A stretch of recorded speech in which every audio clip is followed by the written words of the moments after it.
ഈ വർഷത്തെ സൗദിയുടെ ഫ്യൂച്ചർ ഇൻവെസ്റ്റ്മെന്റ് ഇനിഷ്യേറ്റീവിൽ 21 ലോക നേതാക്കൾ പങ്കെടുക്കും. ആഗോളതലത്തിലെ സാമ്പത്തിക സാമൂഹ്യ രംഗത്തെ വിഷയങ്ങൾ ചർച്ചയാകും. ഇന്ത്യ ഉൾപ്പെടെ ഏഷ്യൻ രാജ്യങ്ങളിലെ സാധ്യതകളും വെല്ലുവിളികളും ചർച്ചയാകുന്ന സമ്മേളനത്തിൽ 8000-ലേറെ ബിസിനസ്സുകാരാണ് പങ്കെടുക്കുക.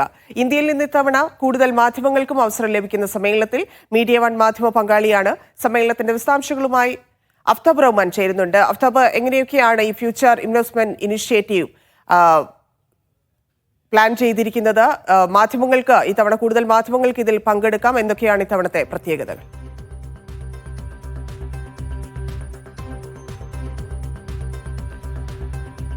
സൗദി അറേബ്യയുടെ പ്രീമിയം ഇൻവെസ്റ്റ്മെന്റ് കോൺഫറൻസ് ആയ ഫ്യൂച്ചർ ഇൻവെസ്റ്റ്മെന്റ് ഇനിഷ്യേറ്റീവിന്റെ 9ാം എഡിഷനാണ് സൂചിപ്പിച്ച പോലെ തന്നെ ഈ മാസം തുടക്കമാകുന്നത്. 4 ദിവസമായിട്ടാണ് ഈ കോൺഫറൻസ് നടക്കുന്നത്. അത് ഈ മാസം 27-ന് ആരംഭിച്ച് 30-ാം തീയതി വരെ നീണ്ടു നിൽക്കും. അതിൽ 27-ാം തീയതി വൈകുന്നേരമാണ് ഫ്യൂച്ചർ ഇൻവെസ്റ്റ്മെന്റ് ഇനിഷ്യേറ്റീവിന് തുടക്കമാവുക.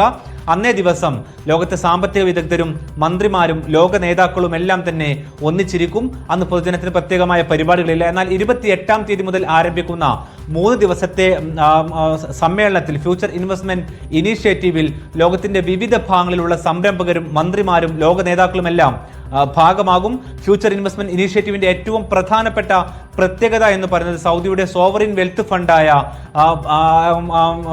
പബ്ലിക് ഇൻവെസ്റ്റ്മെന്റ് ഫണ്ടിന്റെ മേൽനോട്ടത്തിൽ നടക്കുന്ന ഏക പ്രധാനപ്പെട്ട കോൺഫറൻസ് കൂടിയാണിത്.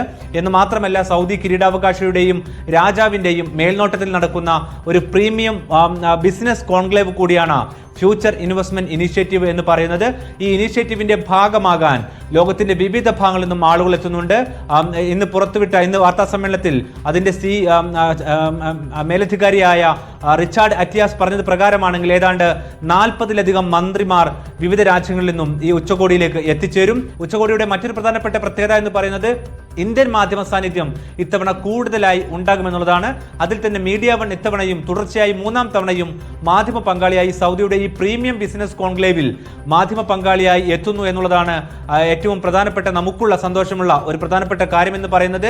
മറ്റൊന്ന്, ഇന്ത്യയിൽ ദേശീയ ചാനൽ ഉൾപ്പെടെയുള്ള ഒരു ദേശീയ ചാനൽ കൂടി ഇത്തവണയും മാധ്യമ പങ്കാളിയായി എത്തും. ഇതിന് പുറമെ വിവിധ ഇന്ത്യൻ മാധ്യമങ്ങളെയും ഈ കോൺക്ലേവിലേക്ക് മന്ത്രാലയം ഇത്തവണ ക്ഷണിച്ചിട്ടുണ്ട്. അതുകൊണ്ട് തന്നെ കൂടുതൽ മലയാളി സാന്നിധ്യവും ഒപ്പം തന്നെ ഇന്ത്യൻ മാധ്യമ സാന്നിധ്യവും നമ്മൾ ഇത്തവണ പ്രതീക്ഷിക്കുന്നുണ്ട്. ആ തരത്തിൽ ഏഷ്യൻ രാജ്യങ്ങളുടെ സാധ്യതകളും ഒപ്പം തന്നെ അവസരങ്ങളും തേടുന്നതായിരിക്കും ഈ തവണത്തെ ഫ്യൂച്ചർ ഇൻവെസ്റ്റ്മെന്റ് ഇനിഷ്യേറ്റീവ്.